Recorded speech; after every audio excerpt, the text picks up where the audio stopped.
it comes to criticisms of me, right, and the situation where people say I have a lot of white supremacist talking points, right, or I have white nationalist points, whatever the fuck people say the stupid shit. The thing is, they don't really care about what I'm saying. Chat. They dislike that it's me saying it. Why should we care about what you're saying? You're in no position to criticize us. And the reason why they don't care because we know you're being disingenuous, Myron. We know you're just trying to get some brownie points and a pat on the head from your white counterparts. We know that you really want to be a white man so bad. I mean, this dude, he's literally a dark-skinned white man. You want to be white so bad. That's why you're always in these white supremacist spaces on X and getting kicked out. So when you criticize us, it's always in bad faith. That's why we don't care to hear what you have to say, Myron. Because it's not like you care about us. It's not like you're doing it because you care. You don't. And these people who always talk, these old white people talk about this old black fatigue shit. They talking about you too. You're not no exception to the rule. There is no exception to the rule. You see coons like this who want to talk, who want to come out and defend white people and put their cape on for white folks. They for some odd reason in their brain they think they're the exception to the rule, but you're not. Whatever they talking about black people, they talking about you too.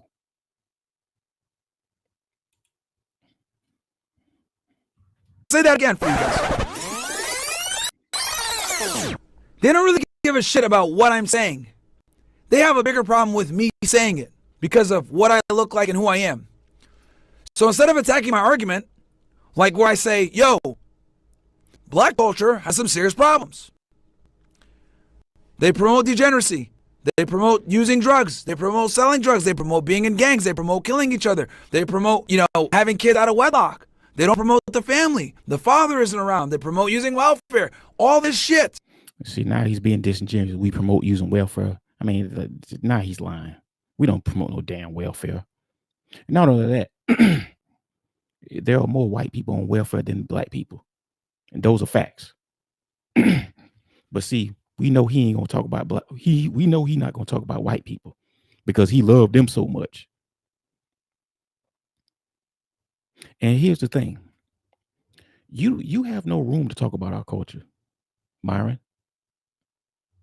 You come from a failed culture. You talk about our culture been failing for decades. Your country been failing for far past that.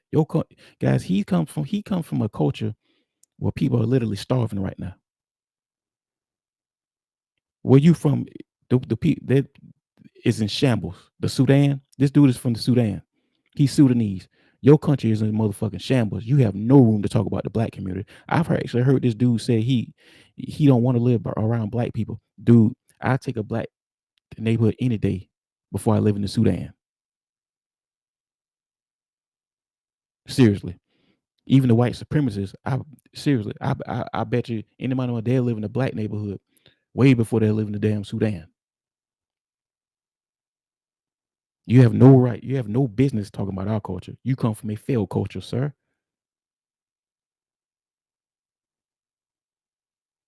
Your country is in shambles. I mean, seriously, literally, guys, there are people taking shits in the street and washing their hair with cow piss.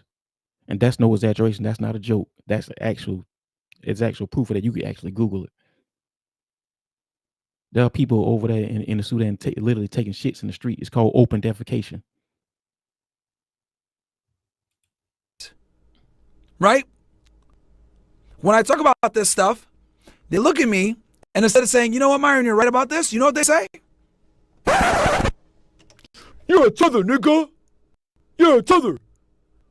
You can't tell me about my community. You're a tether.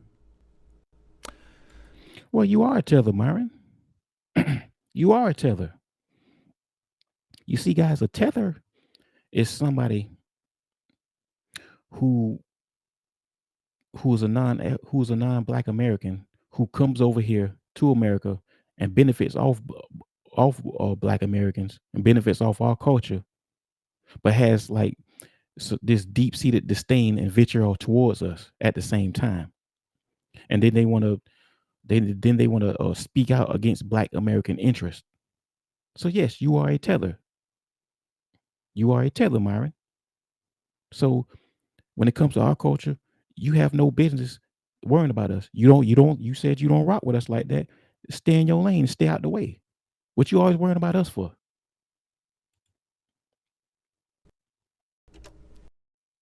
And this is why no one wants to talk to the Black community. Because they focus more on who is saying the information versus the information. You know who else does that shit? Women. But you see here, what he just said right there is true to a point. But see, we can make an exception for you because, dude, who the fuck are you that we have to listen to?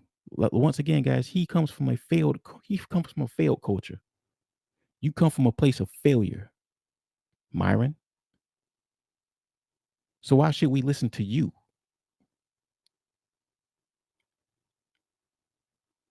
Seriously, why should we listen to you?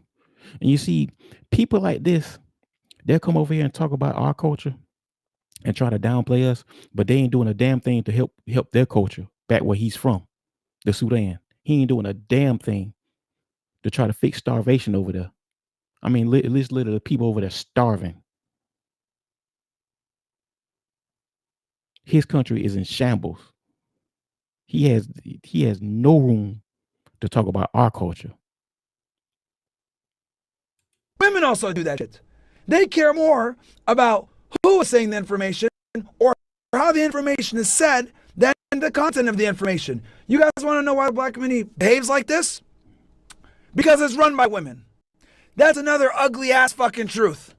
The Black community is a fucking matriarchy, which is why it's failed for decades upon decades upon decades. Right?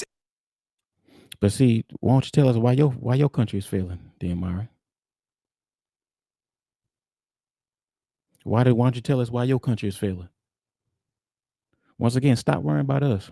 Trust me, we're gonna figure it out. Now, what he's saying true to a point, but the thing of it is, we don't really need to hear anything from you. Who the fuck are you? I mean, you come from a failed homeland, so you are in no liberty to be chastising us or criticizing us. You come from a failed homeland. You ain't doing shit to help starvation over there. And you see, one of the main reasons why people have some kind of opposition to whatever he says, because we know he's being disingenuous. Because you see, he's doing it to get views and make money because there is a market for denigrating blacks. See, that's why you have all this black fatigue, and you have the Shiloh Hendricks and the Lila Yaddises. They're saying this because they know that they can make money by just denigrating blacks. They can come on here and say the N-word because they know you're going to get triggered by it. And black people, stop being so goddamn triggered by white people using the N-word. You already know what that's what many of them think about you anyway. So stop being motherfucking triggered by that shit. We need to desensitize that word. We need to desensitize that shit. Because see, they hold that as power against you. They know they have power over you when you react to that shit. So stop doing it.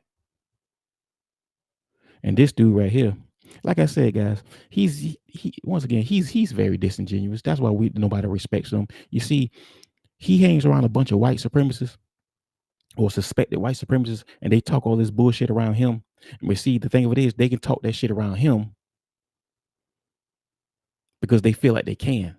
They damn sure can't talk that shit around motherfuckers like me and other foundational Black Americans. They damn sure can't do that. They know that, but they can talk that shit around him because they know he's a non-threat. He's a buster,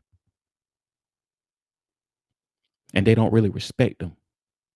He thinks that he does, but they don't. And other people that have these talking points like him, like the Officer Tatum's and the Jesse Lee Petersons of the world, those white people don't respect them like that. I've actually heard a white nationalist say that they can use guys like this, but they won't trust them. When it's all said and done, they'll just kick those guys back to the curb. I've actually heard a white nationalist say this. But anyway, y'all, this your boy Mazo Capone.